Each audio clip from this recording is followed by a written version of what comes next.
کرنے میں، زمین آسمان کی بناوٹ میں، اس میں غور کریں۔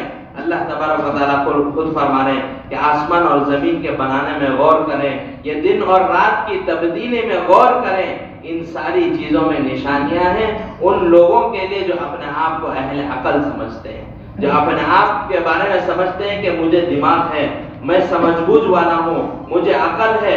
اللہ تبارک و تعالیٰ فرما رہے ہیں کہ ایسے لوگوں کے لیے ان ساری چیزوں میں نشانیاں ہیں کہ روزانہ سورج وقت پر نکل رہا ہے۔ کون نکال رہا ہے؟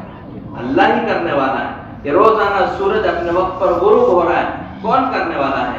اللہ ہی کرنے والا ہے۔ اللہ تبارک و تعالیٰ قرآن مجید میں فرما رہے ہیں قُلْ أَرَأَيْتُمْ إِنْ جَعَلَ اللَّهُ عَلَيْكُمُ اللَّيْلَ سَرْمَدًا، کہ اگر ہم یہ سورج کو ایک مرتبہ ڈبونے کے بعد، اس کو غروب کرنے کے بعد، اگر قیامت تک اگر اس کو رات ہی رکھ دیں، اس کو دن میں تبدیل ہی نہ کریں، ان جعل اللہ علیکم اللیل سرمدا الی یوم القیامہ، اللہ تعالیٰ فرما رہے ہیں من الہ غیر اللہ، کہ اللہ کے علاوہ کس کی ذات ہے جو صبح اس کو دوبارہ طلوع کرے۔ اللہ تبارک و تعالیٰ ہم سے سوال کر رہے ہیں کہ اگر ہم اس کو ڈبو کر ایک مرتبہ، اگر قیامت تک اس کو رات کے رکھ دیں، تو تم میں سے کوئی ہے جو اس صبح نکال کر بتائے؟ نہیں کر سکتے۔ آگے اللہ تبارک و تعالیٰ فرما رہے ہیں قُلْ أَرَأَيْتُمْ إِنْ جَعَلَ اللَّهُ عَلَيْكُمُ النَّهَارَ سَرْمَدًا إِلَى يَوْمِ الْقِيَامَةِ، کہ اگر ہم اس سورج کو ایک مرتبہ طلوع کرنے کے بعد اگر قیامت تک اس کو صرف دن ہی باقی رکھیں، رات میں تبدیل ہی نہ کریں، واپس سورج کو ہم غروب ہی نہ کریں، تو اللہ تبارک و تعالیٰ سوال کر رہے ہیں من الہ غیر اللہ یأتیکم بلیل تسکنون فیہ، کہ ہے تم میں سے کوئی جو دوبارہ اس میں یہ دن سے جو ہے رات کو لا کر بتائے، اور تمہارے لیے میٹھی نیند سونے کا انتظام، اور تمہارے لیے سکون کی رات دے؟ ہے تم میں سے جو کوئی کر سکتا ہے؟ فرمایا تولج اللیل فی النہار وتولج النہار فی اللیل، ساری کی ساری یہ سب کی سب چیزیں یہ اللہ ہی کے کرنے سے ہو رہی ہے نہیں بھائی؟ اللہ کے علاوہ کوئی ہے جو کر رہا ہے؟ حضرت ابراہیم علیہ السلام کے واقعے میں ہم دیکھتے ہیں کہ حضرت ابراہیم علیہ السلام نے یہ ساری چیزوں میں غور کرنے کے بعد اللہ تبارک و تعالیٰ کو پہچانا۔ یہ ساری چیزوں میں غور کر رہے ہیں، زمین آسمان میں غور کر رہے ہیں، اور سورج میں غور کر رہے ہیں، ستاروں میں غور کر رہے ہیں، اور چاند میں غور کر کے اللہ تبارک و تعالیٰ کو پہچان رہے ہیں کہ اللہ تبارک و تعالیٰ نے حضرت ابراہیم علیہ السلام کا پورا واقعہ قرآن مجید میں بیان کر دیا کہ حضرت ابراہیم علیہ السلام کے زمانے میں کیسی بت پرستی کہ خود ان کے باپ آزر بہت بڑے بت پرست، اور ساری کی ساری قوم بت پرستی میں مبتلا ہے، اور سب کہہ رہے ہیں کہ ایک اللہ کے کرنے سے کہاں ہوتا ہے، یہ سارے بت ہیں یہ جو کر رہے ہیں۔ لیکن حضرت ابراہیم علیہ السلام مستقل دعوت دیتے جا رہے ہیں کہ نہیں، اللہ کے کرنے سے ہوتا ہے، ان سے کچھ نہیں ہوتا، یہ نہ تو سن سکتے ہیں، نہ جواب دے سکتے ہیں، نہ دیکھ سکتے ہیں، نہ تمہارے سوال نہ تمہارے حاجت کو پوری کر سکتے ہیں۔ حضرت ابراہیم علیہ السلام مستقل دعوت دے رہے ہیں، لیکن قوم نہیں مان رہی ہے، بتوں کو ہی پوچھتی جا رہی ہے۔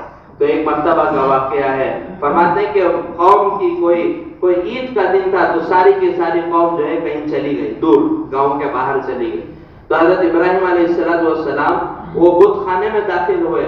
داخل ہونے کے بعد حضرت ابراہیم علیہ السلام نے جتنے بت بنے ہوئے تھے سارے بتوں کو توڑ دیا، اس لیے کہ غصہ اتنا تھا کہ میں ایک اللہ کی وحدانیت کی طرف بلا رہا ہوں، لیکن کوئی سنتا ہی نہیں، کوئی مانتا ہی نہیں، سب سمجھتے ہیں کہ ان بتوں سے ہوتا ہے۔ تو حضرت ابراہیم علیہ السلام داخل ہوئے اور سارے بتوں کو توڑ دیا، صرف ایک بڑا بت جو ان میں کا جو سب سے بڑا تھا اس کو باقی رکھا، اور اس کے ہاتھ میں کلہاڑی دے دی، جس سے توڑا تھا سارے بتوں کو، اس کے ہاتھ میں کلہاڑی دے دی، اور حضرت ابراہیم علیہ السلام وہاں سے چلے گئے۔ اب قوم واپس آئی، عید اپنی پوری کر کے واپس علاقے میں آئی، آ کر دیکھا کہ جب اپنے عبادت خانے میں گئے تو جا کر دیکھا کہ سارے بت ٹوٹے پڑے ہوئے ہیں، سب ٹوٹے ہوئے ہیں۔ تو حضرت ابراہیم علیہ السلام کی طرف ساری قوم کی سب کو خیال ہوا کہ یہ اسی کا کام ہے، کہ وہی ایک اللہ کی طرف دعوت دیتا تھا، یہ اسی کا کام ہوگا۔ تو سب حضرت ابراہیم علیہ السلام کے پاس آ کر پوچھنے لگے، اے ابراہیم تم نے ایسا کیوں کیا؟ تو انہوں نے یہ نہیں کہا کہ میں نے نہیں کیا، تو انہوں نے کہا کہ جاؤ جو تمہارا سب سے بڑا بت ہے اس سے پوچھو کہ کس نے کیا، مجھے کیوں پوچھتے ہو؟ اب وہ جانتے ہیں کہ وہ نہ تو اس نے دیکھا، نہ تو اس نے سنا، نہ تو وہ جواب دینے والا ہے، پھر بھی جو ہے قوم کو سمجھ میں نہیں آیا، پھر بھی جو ہے قوم کو یہ بات نہیں سمجھ میں آئی کہ ایک اللہ کے کرنے سے ہوتا ہے۔ حضرت ابراہیم علیہ السلام اب اللہ کو پہچاننے کی کوشش کر رہے ہیں۔ حضرت ابراہیم علیہ السلام کا واقعہ قرآن مجید میں فرمایا کہ سب سے پہلے حضرت ابراہیم علیہ السلام نے ستاروں کو دیکھا، فلما جن علیہ اللیل رأى کوكبا، کہ سب سے پہلے ستاروں کو دیکھا اور سوچا کہ اتنے چمکدار ستارے ہیں، اتنے اچھے نظر آتے ہیں، ہو سکتا ہے یہ میرا رب ہے۔ لیکن پھر اس کے بعد ان کی نظر پڑی چاند کی طرف، ان کی نظر پڑی چاند کی طرف، تو سوچا کہ یہ ستارے تو بہت چھوٹے ہیں اور جو ہے ختم بھی ہو جانے والے ہیں، اور جب چاند کی طرف دیکھا تو سوچا کہ شاید یہ میرا رب ہے، اس لیے کہ یہ اور زیادہ خوبصورت، اور زیادہ چمکدار، اور زیادہ بڑا ہے۔ حضرت ابراہیم علیہ السلام کا خیال گیا، تو پھر دیکھا کہ صبح میں جب سورج نکل گیا، صبح میں سورج طلوع ہو گیا تو سارے کے سارے ستارے ختم، ساری جو تاریکی تھی وہ ختم ہو گئی، چاند کی جو چاندنی تھی وہ بھی ختم ہو گئی۔ تو حضرت ابراہیم علیہ السلام کہنے لگے فلما رأى الشمس، جب سورج کو دیکھا تو دیکھا کہ زیادہ چمکدار ہے، بڑا ہے، اور پورے علاقے کو اس نے اجالا پھیلایا ہے، پورے علاقے کو اس نے چمکدار کیا ہے۔ تو حضرت ابراہیم علیہ السلام کے ذہن میں آیا کہ شاید یہ میرا رب ہے، اس لیے کہ یہ زیادہ بڑا بھی ہے، زیادہ چمکدار بھی ہے، اور سارے علاقے کو اس نے روشن کیا ہے۔ فلما رأى الشمس بازغة قال هذا ربي هذا اکبر، یہ بڑا بھی ہے۔ فلما افلت، جب وہ بھی غروب ہو گیا، شام ہوا، تو کیا ہوتا ہے؟ شام ہو گئی تو سورج کیا ہوتا ہے؟ سورج اپنی ساری چمک کے ساتھ وہ غروب ہو جاتا ہے، ختم ہو جاتا ہے۔ تو جب جا کر حضرت ابراہیم علیہ السلام نے وہ جملے کہے جو ہم میں ہر ایک آدمی ہر نماز سے پہلے کہتا ہے۔ حضرت ابراہیم علیہ السلام نے کہا انی وجہت وجہی للذی فطر السماوات والارض حنیفا وما انا من المشرکین، کہ میں میرا رخ ان ساری مخلوق سے ہٹا کر یہ ساری مخلوق کو چلانے والے خالق کی طرف کرتا ہوں۔ میرے یقین کو، میرے دل و دماغ کو، میری سوچ و فکر کو، میرے خیال کو یہ مخلوق سے ہٹا کر یہ مخلوق کے بنانے والے خالق کی طرف میں میرا رجوع کرتا ہوں، اور یا اللہ میں شرک کرنے والوں میں سے نہیں۔ اس لیے ہمارے بڑے فرماتے ہیں کہ ہم اللہ تبارک و تعالیٰ کی بنائی ہوئی چیزوں میں غور کریں، اس سے ایمان میں اضافہ ہوگا، ایمان میں بڑھوتری ہوگی۔ ہم ہمارے 6 صفات میں کہتے ہیں کہ اپنے ایمان کو بنانے کے لیے اللہ تبارک و تعالیٰ کی بنائی ہوئی چیزوں میں غور کریں۔ تو کیوں اللہ تبارک و تعالیٰ اپنا تعارف کرا رہے ہیں کہ اللہ تبارک و تعالیٰ کہیں فرما رہے ہیں کیا تم اس اونٹ کی طرف نہیں دیکھتے؟ کیا تمہیں میری بناوٹ نہیں سمجھ میں آتی؟ افلا ينظرون الى الابل كيف خلقت، اللہ تبارک و تعالیٰ کیوں کہہ رہے ہیں کہ اس مخلوق کی طرف دیکھو؟ کیوں دیکھنے کے لیے کہہ رہے ہیں؟ کیوں سمجھنے کے لیے کہہ رہے ہیں؟ تاکہ ہم اس مخلوق کو دیکھ کر اللہ تبارک و تعالیٰ کو پہچانیں، اللہ تبارک و تعالیٰ کو پہچاننے کی صلاحیت ہمارے اندر پیدا ہو۔ اسی لیے اللہ تبارک و تعالیٰ فرما رہے ہیں افلا ينظرون الى الابل كيف خلقت، کیا تم اس اونٹ کی طرف نہیں دیکھتے کہ ہم نے اس کو کیسے بنایا؟ کیا کہتے ہیں انگریزی میں؟ کہتے ہیں ship of the desert, ship of the desert, یعنی صحرا کا گویا جہاز اس کو کہا گیا۔ کیوں کہا گیا؟ کہ کئی دن بغیر پانی کے وہ صحرا میں چل سکتا ہے، اور کیسی دھوپ میں چل سکتا ہے بغیر پانی کے۔ کوئی آدمی ایک پورا دن بغیر پانی کے نہیں رہ سکتا، لیکن اونٹ بتاتے ہیں کہ 3 4 دن 7 دن تک بغیر پانی کے چل سکتا ہے۔ اللہ نے اس کو کیسے بنایا؟ اور اس کی آنکھوں میں ایسے پلک اللہ تبارک و تعالیٰ نے بنائے ہیں کہ صحرا میں چلتے وقت جو دھواں اڑتی ہے، جو دھول اڑتی ہے، وہ جو ہے اس کو دیکھنے میں اس کے لیے رکاوٹ نہیں بنتا۔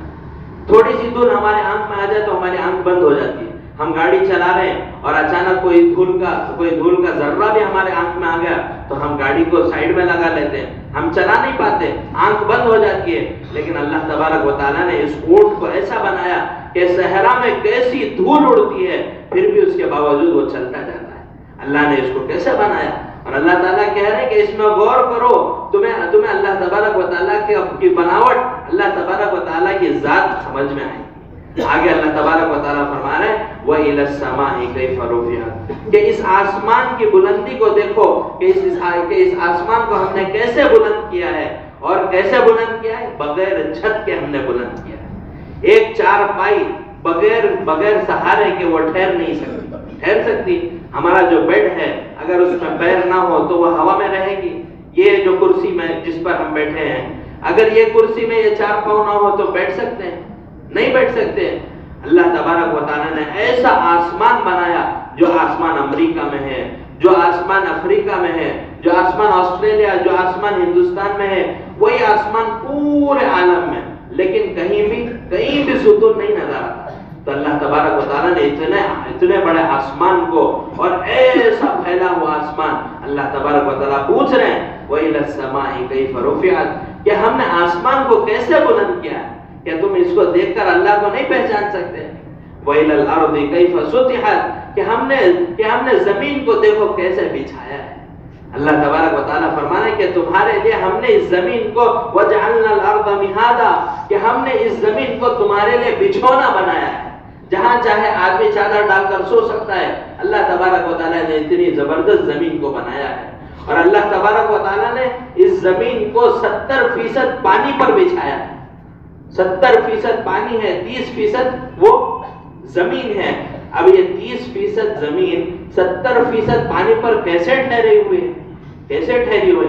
مثال کے طور پر آپ کوئی بڑا برتن لیں، کوئی بڑا برتن، اور اس کے اندر کوئی اوپر جو ہے تیرنے والی کوئی چیز یا فلوٹ ہونے والی کوئی چیز اس میں ڈال دیں مثال کے طور پر، تو وہ چیز پانی پر ٹھہرے گی یا ہلتی رہے گی؟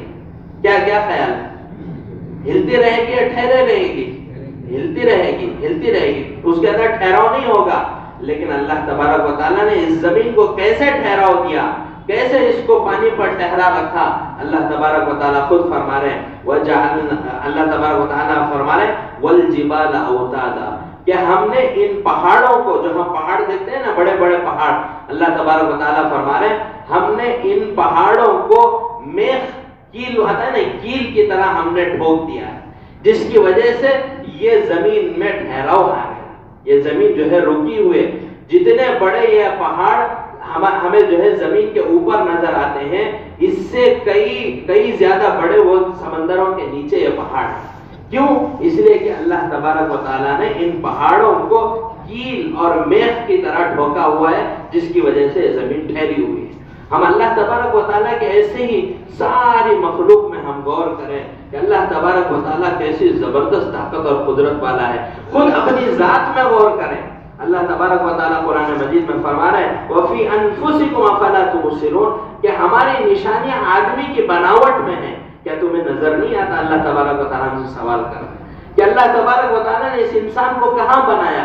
کوئی فیکٹری ہے انسانوں کے بنانے کی؟ کوئی بڑی فیکٹری ہے؟ نہیں ہے۔ فرمایا کہ 3 اندھیریوں کے اندر اللہ تبارک و تعالیٰ نے انسان کو پیدا فرمایا۔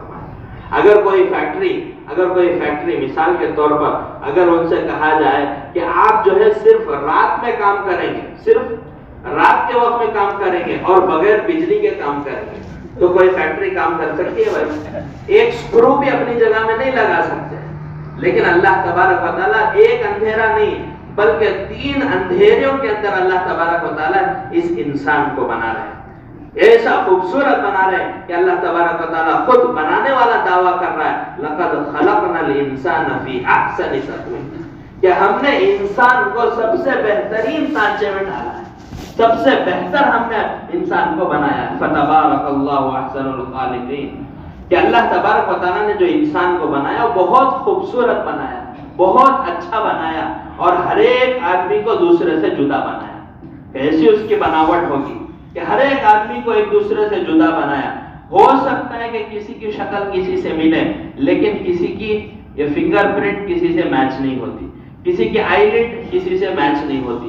اس کے پاس کتنے سیمپل ہوں گے کہ کتنے کروڑ انسان آج تک آئے ہیں، آج کتنے کروڑ انسان آج دنیا میں موجود ہیں، اور کتنے کروڑ انسان آنے والے ہیں، لیکن کسی کا کسی کے ساتھ خلط ملط نہیں ہو رہا ہے، سب کے الگ الگ۔ اس کے پاس کتنے نمونے، کیا اس کی قدرت ہوگی، ہم سوچ بھی نہیں سکتے، اسی لیے فرمایا کہ اللہ تبارک و تعالیٰ کی تعریف، اللہ تبارک و تعالیٰ کی بڑائی، اللہ تبارک و تعالیٰ کو پہچاننا یہ ہماری سب سے پہلی ذمہ داری ہے، اور اللہ تبارک و تعالیٰ کی تعریف اور بڑائی کوئی نہیں کر سکتا، کوئی بھی نہیں کر سکتا. خود اللہ تبارک و تعالیٰ نے قرآن مجید میں فرمایا قُلْ لَوْ كَانَ الْبَحْرُ مِدَادًا لِكَلِمَاتِ رَبِّي لَنَفِدَ الْبَحْرُ قَبْلَ أَن تَنفَدَ كَلِمَاتُ رَبِّي وَلَوْ جِئْنَا بِمِثْلِهِ مَدَدًا. اللہ تبارک و تعالیٰ فرما رہے ہیں کہ ان سارے کے سارے سمندر، جتنے 7 سمندر میں نے کہا 70% پانی ہے، ان سارے سمندروں کی سیاہی بنا لی جائے، انک بنا لیا جائے، اور جتنے درخت ہیں، کتنے درخت ہیں، کتنے ہزاروں جنگلات ہیں، اس کے اندر کتنے اربوں ان کے اندر درخت ہیں، اور ان اربوں سارے کے سارے درختوں کو لے کر اللہ تبارک و تعالیٰ فرما رہے وَلَوْ أَنَّ مَا فِي الْأَرْضِ مِنْ شَجَرَةٍ أَقْلَامٍ، کہ سارے کے سارے درختوں کو کاٹ کر ان کے قلم بنا لیا جائے، اور جتنے سمندر ہیں سب کی سیاہی بنا کر اللہ ہمیں پیش کر رہے ہیں، ہمارے لیے اللہ تبارک و تعالیٰ مہیا کر رہے ہیں. ہمیں محنت کرنے کی ضرورت نہیں ہے کہ اللہ تبارک و تعالیٰ خود ہمارے لیے درخت کاٹ کر ان کے لیے اس کے قلم بنا کر اور سمندروں کو سیاہی بنا کر فرما رہے ہیں کہ سارے انسان جمع ہو جائیں، سارے جنات جمع ہو جائیں، سارے نبی جمع ہو جائیں، سارے فرشتے جمع ہو جائیں، پوری مخلوق جمع ہو جائے حضور صلی اللہ علیہ وسلم کو لے کر، ساری مخلوق بیٹھ کر اس سیاہی کے ساتھ اللہ کی تعریف، اللہ کی بڑائی لکھنی شروع کریں. لکھتے سب تھک جائیں گے. پھر اللہ تبارک و تعالیٰ فرما رہے ہیں کہ ایسے 7 سمندر ختم ہو گئے تو اور 7 سمندر کو سیاہی بنا کر تمہارے لیے پیش کر دیں گے، اور 7 سمندر کو بنا کر پھر اللہ کی تعریف لکھو، اللہ کی بڑائی لکھو، اللہ کی حمد لکھو، اللہ کی بڑائی لکھتے جاؤ. تو فرمایا لَنَفِدَ الْبَحْرُ قَبْلَ أَن تَنفَدَ كَلِمَاتُ رَبِّي وَلَوْ جِئْنَا بِمِثْلِهِ مَدَدًا، کہ اللہ کی تعریف، اللہ کی بڑائی کبھی کوئی آدمی نہ لکھ سکتا ہے نہ بیان کر سکتا ہے. یہ ہمارا خالق ہے، یہ ہمارا مالک ہے، یہ ہمارا بنانے والا ہے. آج ہمیں عبادتوں میں مزہ کیوں نہیں آتا؟ اس لیے کہ ہم نے اس کو پہچانا ہی نہیں. اگر ہم اس کو پہچانتے تو ہماری عبادتوں میں مزہ آتا، ہماری عبادتوں میں لذت ہوتی. جیسے میں نے کہا کہ حضرت ابن عباس رضی اللہ عنہ فرماتے ہیں لیعبدون ای لیعرفون، کہ سب سے پہلے اللہ کو پہچانے، اللہ کو پہچان کر پھر جب عبادت کریں گے تو عبادت میں مزہ آئے گا. اور کیسا مزہ آئے گا؟ جیسا فرمایا کہ سورہ فاتحہ جب آدمی پڑھتا ہے تو اللہ تبارک و تعالیٰ خود فرما رہے، حضور صلی اللہ علیہ وسلم فرما رہے، حدیث میں ہے کہ جب آدمی سورہ فاتحہ پڑھتا ہے تو ہر آیت پر اللہ تبارک و تعالیٰ جواب دیتے ہیں. ہر آیت کے ختم پر اللہ تبارک و تعالیٰ کی طرف سے جواب ملتا ہے. لیکن آج ہمیں یقین نہ ہونے کی وجہ سے، یقین کی کمزوری کی وجہ سے ہم ایسے پڑھتے ہیں جیسے ٹیپ ریکارڈر میں جیسے سورہ فاتحہ پلے ہوتا ہے. ایک رواجی طور پر ہم سورہ فاتحہ پڑھتے ہیں. پہلے زمانے کے بزرگوں کے واقعات میں آتا ہے کہ کبھی کوئی آیت پڑھتے، غالباً امام مالک رحمۃ اللہ علیہ کے بارے میں ہے کہ مالک یوم الدین پڑھتے جا رہے ہیں، آگے بڑھ ہی نہیں رہے. تو ان کے شاگرد سوچنے لگے کہ مالک یوم الدین کے بعد تو آسان سی بات ہے ایاک نعبد و ایاک نستعین آتا ہے، تو حضرت کیوں نہیں پڑھ رہے؟ تو نماز کے ختم پر جب شاگردوں نے سوال کیا کہ آپ کو آیت پڑھ رہے تھے، آگے نہیں پڑھ رہے تھے، تو کہا کہ میرے ہر آیت کے بعد جو اللہ کی طرف سے جواب ملتا ہے، میری اس آیت پر جواب نہیں مل رہا تھا، اس کے انتظار میں تھا. تو فرمایا کہ ہر آیت کے ختم پر اللہ کی طرف سے جواب ملتا ہے. بندہ کہتا ہے الحمدللہ رب العالمین، تمام تعریفیں اس رب کے لیے ہیں جو تمام عالموں کے پالنے والا ہے. تو اللہ تبارک و تعالیٰ کی طرف سے جواب ملتا ہے حمدنی عبدی، کہ میرے بندے نے میری تعریف کی. ایسے ہر آیت پر اللہ تبارک و تعالیٰ کی طرف سے جواب ملتا ہے. اب بندہ کہتا ہے ایاک نعبد و ایاک نستعین، تو اللہ تبارک و تعالیٰ فرما رہے ہیں کہ یہ میرے اور میرے بندے کے درمیان ہے. کیا فرما رہے ہیں کہ اللہ آپ ہی کی عبادت کرتے ہیں، آپ ہی سے مدد چاہتے ہیں. تو اللہ تعالیٰ کی طرف سے جواب ملتا ہے کہ میرے اور میرے بندے کے درمیان ہے. اور اس کے بعد جو ساری دعا ہے، اے اللہ ہمیں سیدھے راستے پر چلا، اے اللہ ہمیں ان راستے سے بچا لے جو گمراہ ہوئے. یہ جو ساری دعا ہے، اس کے بعد اللہ تبارک و تعالیٰ کی طرف سے اعلان ہوتا ہے کہ جس چیز کا طالب میرا بندہ ہے میں اس کو ضرور عطا کروں گا. اتنی زبردست چیز ہے. آج ہم نے اللہ تبارک و تعالیٰ کو نہیں پہچانا، جس کی وجہ سے ہماری عبادت مزے سے خالی ہے، ہماری عبادتوں میں مزہ نہیں آتا.